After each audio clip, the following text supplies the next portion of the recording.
Shalom, perkenalkan nama saya Susana Dewi Sabdarusari, kelas A semester 3. Di sini saya akan mempresentasikan materi dari pertemuan 9 sampai pertemuan 6.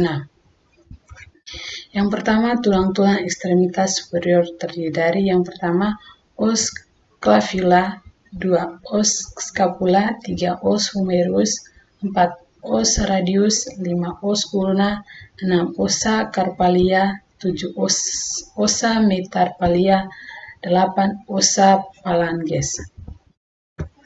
Yang berikut pembahasan tentang sistem alat gerak anggota badan bawah atau ekstremitas inferior. Dibedakan menjadi dua bagian. Yang pertama, ossa cingulu ekstremitas inferior atau tulang-tulang gelang punggul. Yang kedua, ossa ekstremitas inferior libere atau tulang-tulang anggota badan bawah. Mis of femur, os fibula, ossa tarsalia, ossa metatarsalia. Yang berikut otot dari segi olahraga permainan bola voli. Gerakan tangan dalam passing atas sangat ditunjukkan dengan power. Power otot lengan yang ditunjukkan pada saat melakukan passing atas sangat mempengaruhi laju bola yang kita passingkan. Power otot dibutuhkan pada saat mendorong bola, sehingga power otot lengan adalah bagian tubuh otot yang digunakan untuk mendorong atau memberi gaya dorongan pada saat bola mengenai jari-jari tangan pada saat melakukan passing atas. Dalam gerakan passing atas, kekuatan otot lengan merupakan komponen yang penting karena power otot lengan memberi dorongan kekuatan bola ke daerah lapangan bola voli yang telah ditentukan menggunakan otot-ototnya atau mengeluarkan kekuatan maksimal dalam waktu yang relatif singkat.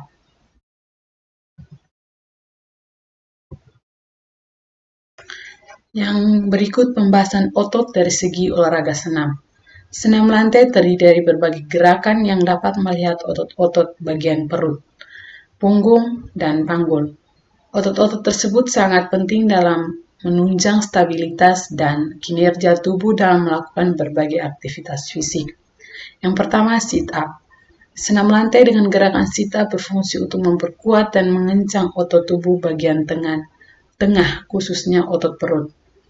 Yang kedua, bridge. Bridge merupakan gerak senam lantai yang bermanfaat untuk menguatkan otot perut, pinggul, bokong, paha belakang, lutut, dan bahu dalam satu kombinasi gerakan senam lantai. 3. Side plank. Berfungsi untuk menguatkan otot samping perut, bahu, lengan, punggung, bokong, dan juga kaki. Gerakan ini juga dapat melatih keseimbangan tubuh. Yang keempat, Superman. Sesuai namanya, gerakan senam lantai ini dilakukan seperti Superman yang sedang terbang. Manfaat gerakan senam lantai ini adalah menguatkan otot-otot bagian atas, bokong, perut, dan kaki. Yang berikut pembahasan tentang otot dari segi olahraga atletik. Salah satu komponen kebugaran jasmani yang penting adalah power. Pada saat tungkai terdapat beberapa otot besar yang mengendalikan pergelangan kaki dan banyak otot-otot yang lebih kecil yang menggerakkan kaki. Otot-otot tungkai terdiri dari otot tungkai atas yaitu gluteus, guardaretus femoris, biceps femoris, semiteinosus gracilis, dan otot tungkai bagian bawah, yaitu gastrocnemius, soleus, lataris, dan tibialis, anterior. Power tungkai dalam kemampuan otot tungkai untuk menggerakkan meledakkan tenaga secara maksimal dalam waktu yang sesingkat-singkatnya.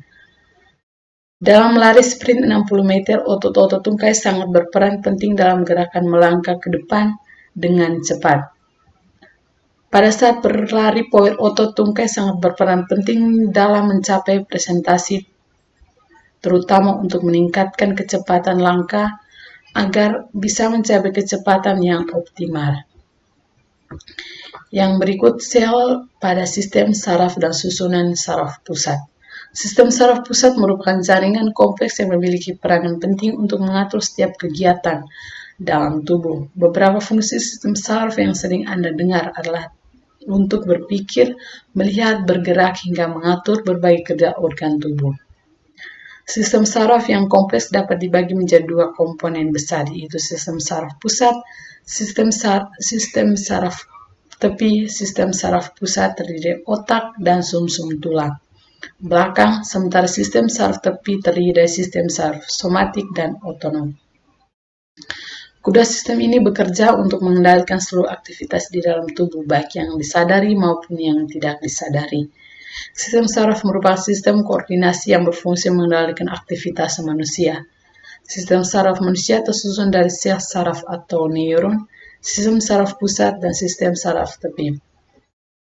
Neuron merupakan sel saraf yang terdiri dari berbagai bagian, yaitu dendrit, badan sel, akson, selubung